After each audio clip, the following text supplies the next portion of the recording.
Fox 5 Morning News at 7. You know that last month you made me work so late, I missed saying goodbye to my gam-gam?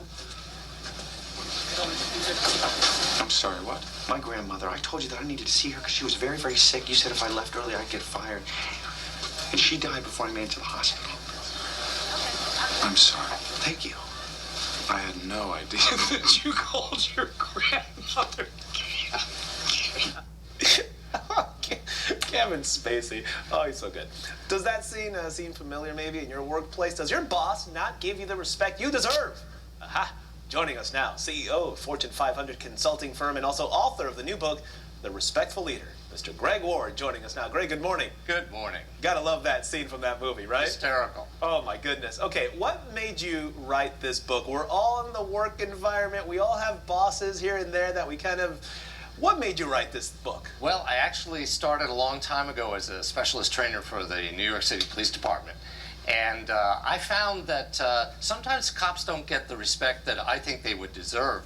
But I also found that even in the normal workplace, people tend to get a little short and abrupt with each other. And I felt that, you know what, sometimes it's a good thing to just treat people with respect. It actually works. It does. It's all about how you say things. Sometimes you can still get that message across. What are the most common things that you see?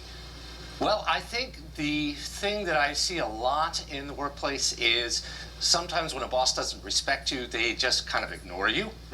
And maybe they don't even say good morning or how are you or how you doing.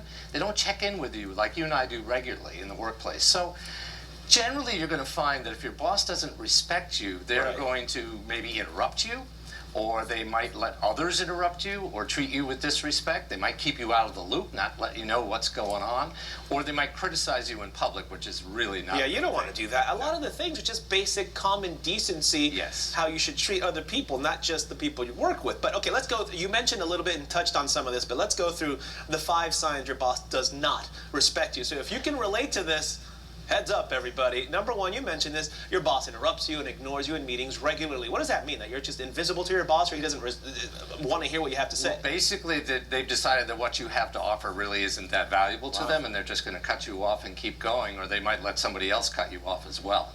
Wow. Okay, doesn't practice regular respect genuinely? Does that say, you mentioned this, there's no please, there's no thank you. This is what you teach a 5-year-old, Greg. Exactly. We learn this when we're children. Right. There's nothing magical about what I'm talking about when you treat people with respect. It's common courtesy. It's what we all know that we're supposed to do. Sometimes we get too busy. I get it. We're all busy people. But at the end of the day, if we don't treat each other with respect and decency, then what are we doing? Exactly. What are we? And this next one's pretty good as well, because when a boss witnesses other people treating you with disrespect, like he tolerates this.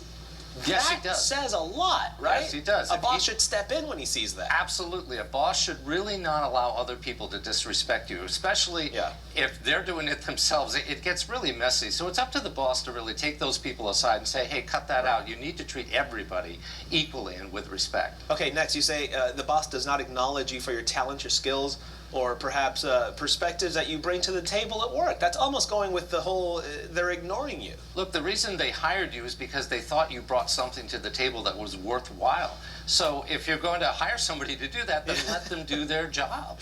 Exactly. Okay, lastly here, doesn't communicate with you other than just assigning the work, overseeing your work, and that's it. That's it.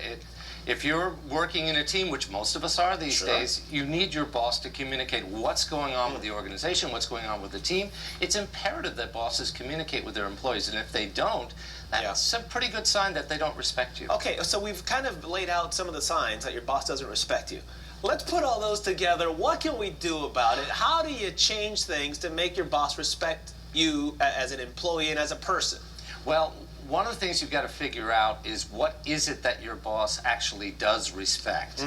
It's usually around the areas of your skills, what the things that you actually got hired for in the first place, and maybe you got to play those up a little bit more. Also, if you've got a boss who just feels that they deserve to be respected because they're the boss, that's a really tough one. No one respects anybody who demands that they be respected. It's kind of like Hartman on South Park, respect my authority. Respect. It doesn't work. Instead, you've got to figure out what does does your boss really respect about you and play on those things? I'm curious about whether or not some of these bosses behave that way at work, because that's how they are in real life. That's who they are as a person, so then you got to deal with that as well. Greg, thank you for coming. The Respectful Leader is the book. The book launch is happening at Warwick's in La Jolla tonight at 7:30. And please be respectful when you show up. Greg will be there. Thank you, Greg. Appreciate it. Thank you so much.